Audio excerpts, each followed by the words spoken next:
நேயர்களுக்கு வணக்கம். இன்றைக்கி நம்ம ALM ஆயுஷில் வந்து சர்க்கரை வியாதி உள்ளவங்க வந்து பழங்கள் சாப்பிடலாமா அப்படின்றத பற்றி தான் நம்ம பேச இருக்கோம். நிறைய பேருக்கு வந்து அதாவது சுகர் வந்து இப்போ வந்து பார்த்தோன்னா டயபெட்டிக்காக இல்லை அப்படின்னா தான் ரொம்ப ஆச்சரியப்படுறாங்க. எனக்கும் சுகர் இருக்குது அப்படின்றது வந்து ரொம்ப காமனாக ஆகிடுச்சு இப்போ நம்ம எல்லாருக்குள்ளேயுமே. அதே மாதிரி pre diabetic, borderline diabetic இது மாதிரியான பேஷண்ட்ஸும் வந்து இப்போது அதிகரிச்சுக்கிட்டே இருக்காங்க. ஸோ டயபெட்டிக் பேஷண்ட்ஸ் வந்து ஏன் பழம் சாப்பிடக்கூடாது, அப்படி பழம் சாப்பிட்டா என்ன ஆகும், அவங்களுடைய சுகர் லெவல்ஸ் அதிகமாகிடுமா அப்படின்ற கேள்விகளுக்கெல்லாம் இன்றைக்கி வந்து இயற்கை மருத்துவத்துடைய பதில் என்ன அப்படின்றது தான் இந்த பதிவில் நம்ம பேச இருக்கோம். முதல்ல வந்து பழங்கள் பற்றின ஒரு தவறான 3 கருத்துக்கள் இருக்குது. ஒன்று வந்து பழங்கள் சாப்பிட்டா அதிகமாக நம்மளுடைய பிளட் சுகர்ஸ் அதிகமாகும் அப்படின்ட்டு. இன்னொரு விஷயம், சில குறிப்பிட்ட பழங்கள் சாப்பிட்டோம் அப்படின்னா பாடியில் இருக்கக்கூடிய ஹீட் அதிகமாகும், உஷ்ணம் வந்து அதிகமாயிரும் அப்படின்னு சொல்லிட்டு. மூணாவது விஷயம் என்னன்னு பார்த்தோன்னா, சில பழங்கள் சாப்பிட்டோம் அப்படின்னா நமக்கு சீதளமாகும், அதாவது கோல்டு அஃபெக்ட் ஆகும் அப்படின்னு சொல்லிட்டு. இது மூணுமே ரொம்ப தவறான ஒரு அபிப்பிராயம். அதனாலேயே நம்ம வந்து பழங்களை வந்து நம்மளுடைய அன்றாட வாழ்க்கையில் வந்து நம்ம யூஸ் பண்ணாமலே இருக்கும்.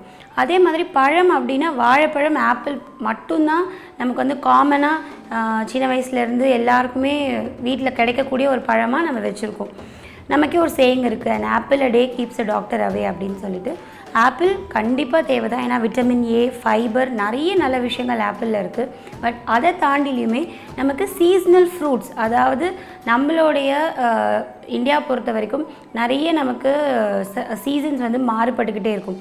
அந்த சீசன்ஸ் மாறுபடும் போது நம்மளுடைய காய்கறிகளாக இருக்கட்டும், பழங்களாக இருக்கட்டும், அதோடைய அவைலபிலிட்டியுமே பார்த்திங்கன்னா மாறுபட்டுக்கிட்டே இருக்கும். சில குறிப்பிட்ட சீசனில் மட்டும்தான் நமக்கு மாம்பழம் கிடைக்கும், சில குறிப்பிட்ட சீசனில் தான் நமக்கு வாட்டர்மெலன் கிடைக்கும். எல்லா சீசன்லேயுமே நமக்கு இந்த ஃப்ரூட்ஸ் கிடைக்காது. ஸோ அந்த சீசனுக்கு என்ன ஃப்ரூட்ஸ் கிடைக்குதோ அதை நம்ம முதல்ல வாங்கி சாப்பிட பார்க்கணும். தொடர்ந்து ஒரே ஒரு குறிப்பிட்ட ஃப்ரூட்ஸையே நம்ம வந்து திருப்பி சாப்பிட்டுக்கிட்டே இருந்தோம் அப்படின்னா அதில் நமக்கு ஒரு பெரிய பயன் கிடையாது. டயபெட்டிக் பேஷண்ட்ஸ் வந்து முதல்ல இப்போ சப்போஸ் இன்சுலின் டிபெண்ட்டாக இருக்காங்க, இன்சுலின் வந்து டெய்லி எடுத்துக்கிறாங்க அப்படின்னா அது மாதிரி உள்ள இருக்க பேஷண்ட்ஸ் வந்து லோ கிளைசெமிக் இண்டெக்ஸ் ஃப்ரூட்ஸ் அப்படின்னு சில ஃப்ரூட்ஸ் இருக்குது. அதாவது சொல்ல போனோன்னா பப்பாயா, ஆப்பிள், கொய்யாப்பழம், அத்திப்பழம், நாவல் பழம், இது மாதிரியான நாகப்பழம், இது மாதிரியான விஷயங்கள் எல்லாமே வந்து நம்ம வந்து சாப்பிடலாம். இல்லை கொஞ்சம் கண்ட்ரோலபிளாக இருக்குது, மெடிக்கேஷன்ஸ் எடுத்துகிட்டு கண்ட்ரோலபிளாக இருக்கவங்க எல்லா ஃப்ரூட்ஸுமே சாப்பிட்லாம். ஸோ இந்த ஃப்ரூட்ஸில் வந்து சொல்கிறதுக்கு முன்னாடி டயபெட்டிஸோடைய டிஃப்ரெண்ட் டைப்ஸ் சொல்லிடலாம். அதுக்கு அந்த டைப்ஸ்க்கு ஏற்ற மாதிரி என்னென்ன ஃப்ரூட்ஸ் சாப்பிட்லான்றதை பற்றி நான் சொல்கிறேன். ஸோ ஃபஸ்ட்டு வந்து டைப் 1 டயபெட்டிஸ் அப்படின்றது insulin depend.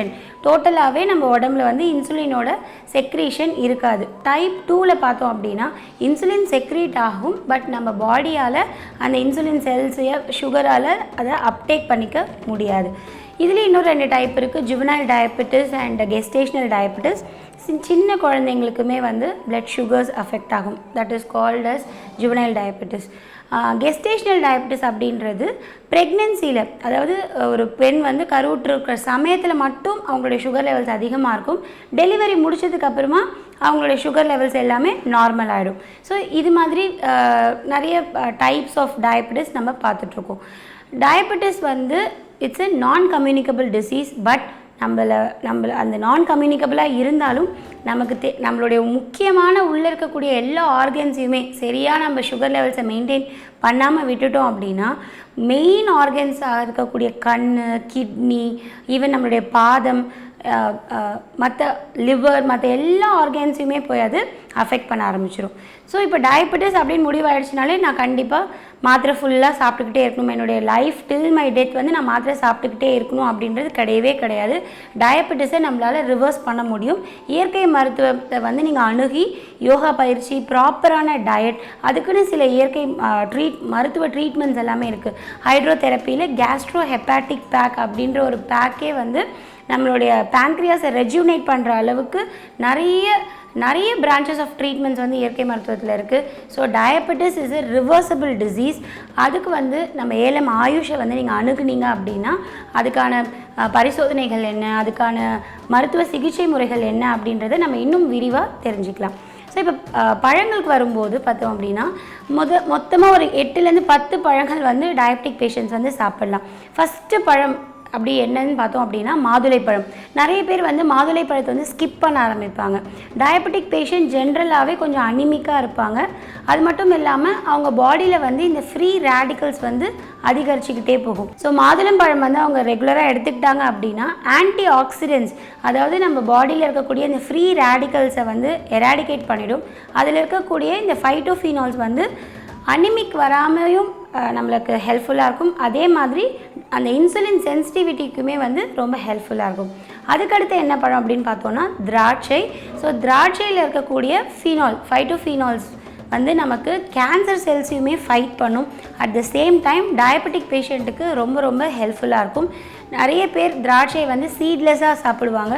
But diabetic patient சீடோடு இருக்கிற திராட்சைகளை அந்த திராட்சையோடு சேர்த்து அந்த சீட்ஸையும் மென்று சாப்பிட்டாங்க அப்படின்னா டயபெட்டிக்கால் வரக்கூடிய கேன்சர் இல்லை டயபெட்டிக்கால் வரக்கூடிய மற்ற காம்ப்ளிகேஷன்ஸ்லேருந்து அவங்க ஈஸியாக வெளியில் வரலாம்.